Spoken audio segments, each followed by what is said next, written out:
Jose মরিনহোর চোখ যেন কোনো এক জহুরির একজোড়া চোখ। তিনি এই একজোড়া চোখ দিয়ে যে খেলোয়াড়দের দেখেছিলেন তারা একটা সময় গিয়ে ঠিকই হয়ে উঠেছিলেন হীরা, মানিক কিংবা পান্না। এটা আর কেউ না বুঝলেও প্রেসিডেন্ট ফ্লোরেন্তিনো পেরেজ যেন ঠিকই বুঝেছিলেন। সময়টা 2009 সালের কথা। 2006 সালে নির্বাচিত হওয়া তৎকালীন Real Madrid president Ramon Calderon যখন দুর্নীতির দায়ে পদত্যাগ করলেন, রিয়াল মাদ্রিদ তখন ইউরোপিয়ান টুর্নামেন্ট কিংবা ডোমেস্টিক সবখানে নিজেদের হারিয়ে খুঁজতে শুরু করছিল।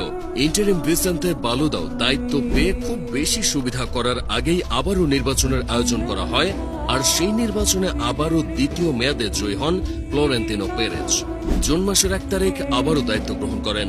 সে সময় ইউরোপিয়ান ফুটবল কিংবা লা লিগা সবখানে চলছিল পেপ গার্দিওলার বার্সার আধিপত্যের ঝনঝনানি। অন্যদিকে লস ব্লাঙ্কোসরা ব্যর্থতার দায়ে নুয়ে পড়েছিল ঠিক যেন দুর্বাঘাসের মতো। এমন সংকটাপন্ন সময়ে ফ্লোরেন্তিনো পেরেজ দায়িত্ব পাওয়ার পর ঠিক 11 মাসের মাথায় সে সময়ের মাদ্রিদ কোচ ম্যানুয়েল পেলেগ্রিনিকে বিদায় করেন।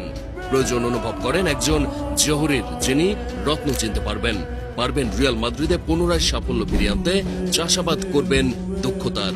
প্রেসিডেন্ট ফ্লোরেন্তিনোর চোখে সেই জহুরি ছিলেন the special one, Mourinho. President অনুভব করেছিলেন একজন জোসে মরিনহোর প্রয়োজনীয়তা ঠিক কতটা। সে সময় ফ্লোরেন্তিনো পেরেজের চোখে এমন একজন ব্যক্তি ছিলেন মরিনহো, যার জন্য ফ্লোরেন্তিনো রাজি ছিলেন 101টা কটু কথা শুনতে কিংবা রাজি ছিলেন যে কারো বিরুদ্ধে যেতেও। প্রেসিডেন্ট ফ্লোরেন্তিনো পেরেজের জেদের পুরোটাই যেন ছিল জোসে মরিনহোকে রিয়াল মাদ্রিদে নিয়ে আসা, এবং তিনি সেটাই করেছিলেন।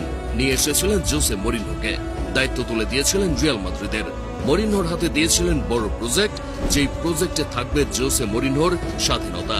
জোসে মরিনহোর জহুরি চোখ যেন প্লেয়ার চিনতে একদমই ভুল করেনি। সেই একজোড়া চোখ সেবার ঢেলে সাজিয়েছিল রিয়াল মাদ্রিদ দলটাকে। তৈরি করেছিল গ্যালাকটিকো 2.0, যার অংশ ছিল Mesut Ozil, Di Maria, Modric, Varane, Khedira সহ আরো কতগুলো পরিচিত মুখ, যাদের কেউ শুরুতে জোসে মরিনহোর হাত ধরার আগে বড় মাপের কেউ ছিল না। জোসে মরিনহোর ফিলোসফি আর ফ্লোরেন্তিনোর সে প্রজেক্টটাই যেন তাদের বানিয়ে দিয়েছিল বিশ্ব সেরা খেলোয়াড়। তার হাত ধরে শুরু হয়েছিল রিয়াল মাদ্রিদের রিভল্ট, বদলে গিয়েছিল পুরো দলটার চিত্র। থমকে গিয়েছিল দীর্ঘ কয়েক বছর ধরে লা লিগার চলমান পেপ গার্দিওলার বার্সেলোনার আধিপত্য। গ্যালাকটিকো 2.0 তে মরিনহো তার সুপরিচিত কোচিং দর্শনের প্রয়োগ ঘটিয়ে 100 পয়েন্ট নিয়ে জিতেছিলেন লা লিগা ইতিহাসের সবচেয়ে ডোমিনেটিং লা লিগা শিরোপাটাই। এরপর 2012-এর 25 এপ্রিলের বার্নাব্যুতে রিয়ালের সেই হুচুট খাওয়ার দৃশ্য আর মরিনহোর সেই হাঁটু গেড়ে বসে পড়া আর অশ্রুসিক্ত চোখটা যেন ঠিকই না চাইতেও আড়াল করে দিয়েছিল স্পেশাল ওয়ানকে।